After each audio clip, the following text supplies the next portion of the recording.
Hello, everyone. My name's Attila. I am the writer, director, and producer of Cold Side of the Pillow. So, this is a video with a response to the Instagram post that I made, 30-second clip. I want to explain a little bit what's happened with the film.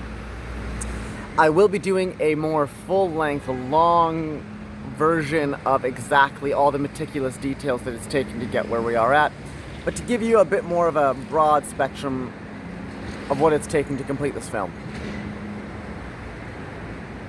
A little bit of background. I first penned the script in 2004, eventually completing in 2006. Between that time, I'd produced other projects, short films, and I traveled the world. So once I finished, we started auditioning in 2006, crewing. 2007, we began shooting the film.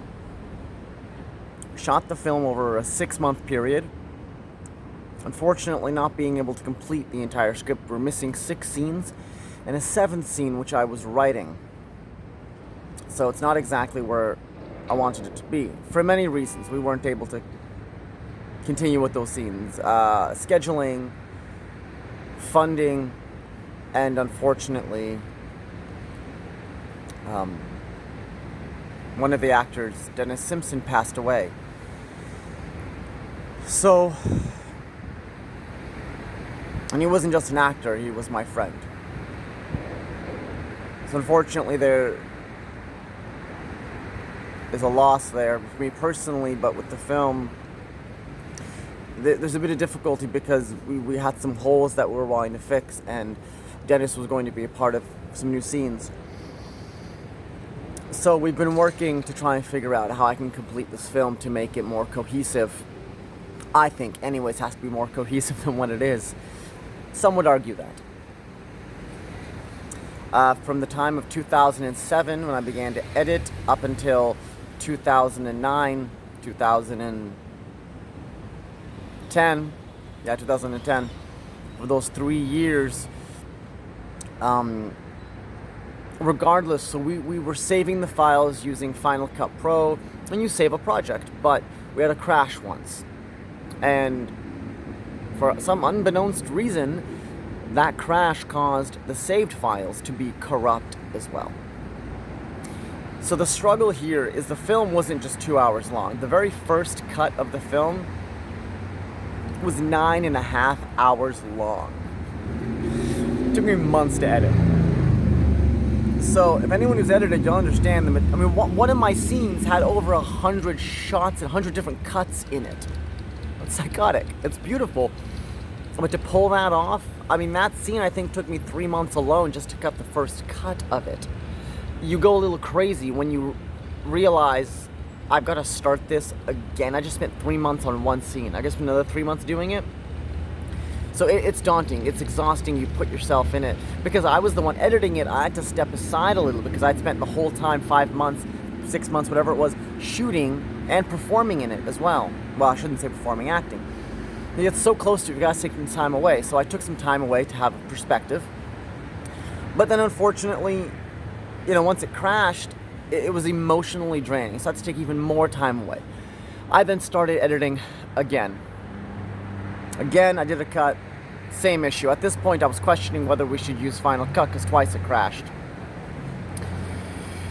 Then, I think that was in 2009, I did another cut. Yes, 2007, 2009. Because again, taking time off wasn't just me taking 2 years off. No, because I had to work and I was taking on other gigs because I was working as a crew, I was working as an actor, and so you have to pay the rent, and then trying to find the time to edit as well. It's exhaustive. And then in 2011, I believe it was, I did another cut. And for the third time, again, it crashed. So at this point, I was fed up. So that took a long time. Then some personal struggles happened in my life from 2012 up until, well, let's just say this year, 2020, really. I've been struggling in my personal life for a lot of reasons, which I'm not going to get into now, but I will just talk about it in the full, uninterrupted full video that I'll talk about. And so now this year I sat down, 2019, I sat down to look at editing again. This time I wanted to cross-migrate the files from Final Cut to Premiere Pro, because I'd been using Premiere Pro for a few years. I've been doing some vlogging, some of you know, I've been doing some vlogging as I've been traveling. So I've been using Premiere Pro, and it really works a lot better, right? It's got all the plugins, everything. You don't have to do additions. Now the other problem is, because Final Cut Pro has downgraded, it's now become sort of something that's like an included add-on when you buy a Mac, and it's really not good quality anymore. It's basically for kids now. But unfortunately, because they did that, the original Final Cut Pro that was created as an editing suite no longer exists. So I can't even use Final Cut Pro. And I can't even use it with the new Mac that I have. That's the big problem. So even if I could have to buy an old Mac, but then the processor on the old Macs, not strong enough. So I tried to reopen in Premiere Pro. It worked for a split second, and then it got corrupt. So I really think that the big issue was with Final Cut Pro. That's the big problem. It was corrupt. It just has so many problems with it, and it was constant. You know, you're trying to edit on Final Cut. Say you want to do 4K or red footage, you have to do a plugin, and even then, it's got glitches. So, you know, I'm not surprised they got rid of it and it's disappeared. Nobody really uses it anymore. It's pointless.